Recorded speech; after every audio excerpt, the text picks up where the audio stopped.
माँ की अनमोल ममता की कहानी। रात के 2 बज रहे थे। फ़ोन की रिंग बजती है।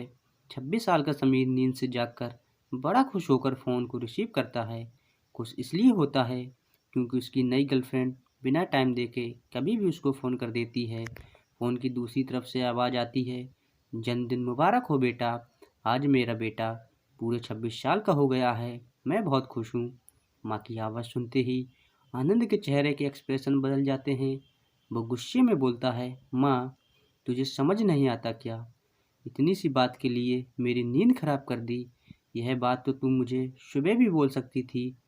इतना कहकर फ़ोन काट देता। थोड़ी देर बाद फिर से फ़ोन की रिंग बजती है। आनंद फिर से फ़ोन उठाता है और इस बार फ़ोन पर पापा होते हैं। आनंद इस बार आराम से बात करता है। थैंक यू पापा, आपने मुझे बर्थडे विश करने के लिए फ़ोन किया, वो भी इतनी रात को। पापा कहते हैं, नहीं बेटा, मैंने तुम्हें मुबारकबाद देने के लिए नहीं बल्कि ये बताने के लिए फ़ोन किया है कि तुम्हारी माँ बिल्कुल पागल है। वो इतनी पागल है कि पिछले 1 महीने से मुझे हर दिन तेरा बर्थडे याद दिलाते आ रही है।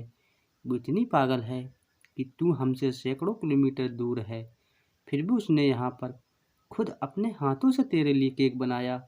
ऊपर से ये जिद कर बैठी है कि जब तक तुझे विश नहीं कर देती तब तक न खुद खाएगी न मुझे खाने देगी।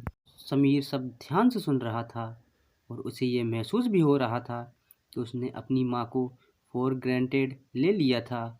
वो बोला, नहीं पापा, माँ बिल्कुल पागल नहीं है। पापा कहते हैं, नहीं बेटा, तू अपनी माँ के पागलपन को नहीं जानता, मैं जानता हूँ। वह तो 26 साल पहले ही पागल हो गई थी जब डॉक्टर ने उसे कहा था या तो हम बच्चे को बचा सकते हैं या आपको। उसने बिना एक सेकंड भी सोचे बच्चे को बचाने का फैसला ले लिया और मुझे भी कसम देकर उस फॉर्म पर साइन करने के लिए मना कर लिया जिस पर लिखा था उसकी ज़िंदगी इस ऑपरेशन के खतरे में और अगर उसे कुछ होता है तो उसके जिम्मेदार डॉक्टर नहीं होंगे।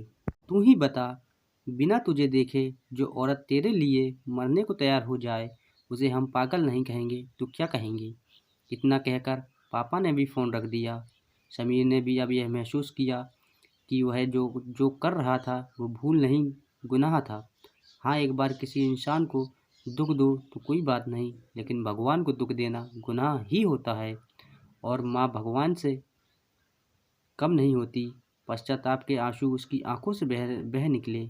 सवेरा होते ही समीर अपने घर की ओर रवाना हो गया। अपने माँ बाप से माफ़ी मांगने के लिए घर पहुँचते ही उसने पहले माँ से माफ़ी मांगी, जिसने उसे गले से लगा लिया। फिर वह अपने पापा से माफ़ी मांगने लगा। पापा ने कहा, कोई बात नहीं बेटा, जा तू वापस चला जा। तेरी माँ हमेशा कहती थी कि तू मुझे बुढ़ापे में संभालेगा, लेकिन मैं उसे समझा दूंगा जैसे आज तक मैं उसे संभालते आया हूँ, वैसे ही आगे भी उसका ख्याल रखूँगा। उसे भी यह समझ लेना चाहिए, जो बेटा उसके एक फ़ोन करने से परेशान हो जाए वो उम्र भर क्या संभालेगा। बाप की ये कड़वी बातें सुनकर आनंद की आंखें बहने लगीं। वो सर झुकाए अपने बाप के सामने चुपचाप खड़ा रहा। अपने बेटे को परेशान देख माँ आगे आती है और पापा को कहती है, जाने दीजिए, माफ़ कर दीजिए, हमारा ही बेटा है।